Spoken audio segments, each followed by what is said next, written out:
Beaucoup de joie parce qu'on a fait des choses un peu folles. Un jour, on a mis un Steinway à queue sur un bateau, une plate ostréicole, des bateaux des ostréiculteurs, ceux qui font des huîtres. Et on avait calculé les marées, on les avait emmenés au plein milieu du bassin d'Arcachon. On a laissé cette plate ostréicole s'échouer au pied d'une cabane qui est sur des pilotis. Et on a fait un concert là. Donc les gens sont venus, il y a 800 personnes qui sont venues en bateau. La mer est partie, c'est devenu une petite île éphémère. Et ça a été un moment extraordinaire parce que France 3 a fait du coup un reportage qu'ils ont diffusé en national. C'était des grands moments de fête en fait, autour de la musique, de la nature et toujours ce partage avec humain. Voilà, cette année on a eu 20 événements, on a donné un concert avant-première au Grand Théâtre de Bordeaux. Le concert d'ouverture, j'ai eu la chance de diriger l'Orchestre National de Bordeaux-Aquitaine pour l'ouverture. Voilà, on a accueilli des très très grands artistes et c'était vraiment... voilà, c'est un festival qui nous donne beaucoup de joie, beaucoup de rencontres aussi. Les concerts en blanc, je vous en ai parlé, vous voyez, effectivement ce sont des moments très festifs, tout le monde vient, 3 heures avant, personne ne sait où ça se passe, les gens s'inscrivent. Et au dernier moment, ils reçoivent un SMS ou un mail et on leur dit rendez-vous à tel endroit. Les gens viennent avec leurs chaises et en fait c'est pareil, c'est un concept impromptu. Voilà. Alors les voyages musicaux culture en Iran, il y a eu, voilà. Effectivement, il y a eu une première tournée en 2002 et actuellement on travaille très activement à un projet de voyage musical et culturel en août 2015. En lien étroit, c'est-à-dire que c'est bien nous les porteurs de projet, mais en lien étroit avec le ministère des Affaires étrangères françaises, l'ambassade de France en Iran, et naturellement, il faut quand même associer les Iraniens, puisque mon objectif personnel à travers cette tournée, c'est de contribuer à ouvrir le pays, c'est de faire venir des Français qui vont découvrir la richesse de notre pays, et aussi contribuer à redonner, d'un point de vue culturel, à notre pays la place qu'il mérite.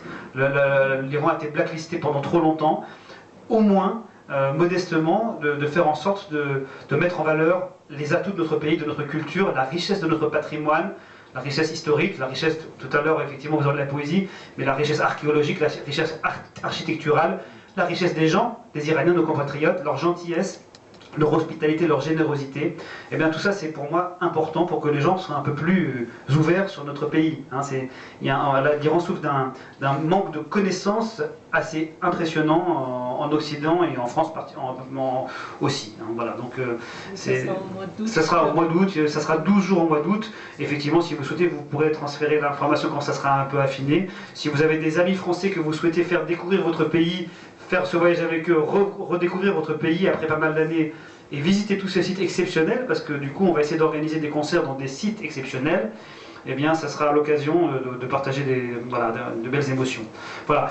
Et puis parallèlement à ça, j'oublie pas tous les jeunes qui n'ont pas eu ma chance, qui n'ont pas eu la chance de beaucoup d'autres, d'autres jeunes qui sont ici, qui n'ont pas forcément pu quitter leur pays d'origine, qui ne se sentent pas forcément libres ou qui n'ont pas les moyens de quitter l'Iran.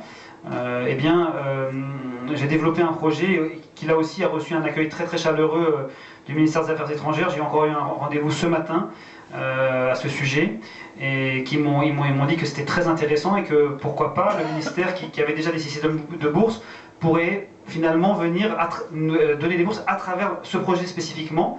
L'idée, c'est de faire également appel à des grandes entreprises françaises qui pourraient financer, par exemple, si on travaille par exemple dans les travaux publics, demander par exemple à Bouygues Travaux Publics de financer 3 ou 4 bourses par an. Et ces jeunes Iraniens pourront venir faire des études dans une des meilleures grandes écoles internationales, c'est l'école supérieure des travaux publics à Paris, et leur permettre d'obtenir un diplôme ici. Et pour eux, c'est une opportunité fantastique pour les Iraniens, de formation, des opportunités professionnelles, mais pour l'entreprise, c'est une opportunité fantastique puisqu'ils auront un talent qui va être décelé pour eux, qui sera iranien, qui leur sera reconnaissant, et puis qui pourra aussi plus tard travailler sur le lien pour reconstruire l'Iran d'une autre manière demain. Donc ça peut être fait dans le domaine des travaux, ça peut être fait dans le domaine scientifique, médical, ça peut être fait dans le domaine évidemment de l'agronomie, de l'agriculture. Il y a beaucoup de choses à faire, il y a des défis écologiques, on sait très bien que l'Iran souffre de grands problèmes écologiques, donc effectivement encourager par exemple l'agriculture biologique, l'agriculture biodynamique, comment régénérer les sols sans utiliser des pesticides, c'est des choses qui sont importantes pour notre pays. Donc tout ça, moi, ça me tient très à cœur. Et toutes ces connaissances, aujourd'hui, elles existent. eh bien, à nous, à moi, enfin, à tous ceux qui le veulent, d'accompagner ce genre d'initiative pour construire, pour donner à l'Iran l'opportunité de reprendre une place qui doit être la sienne, pas plus, et certainement pas moins que la sienne. Voilà. Donc voilà, donc c'est un autre projet sur lequel on travaille. Bonne soirée, merci beaucoup, merci à toi.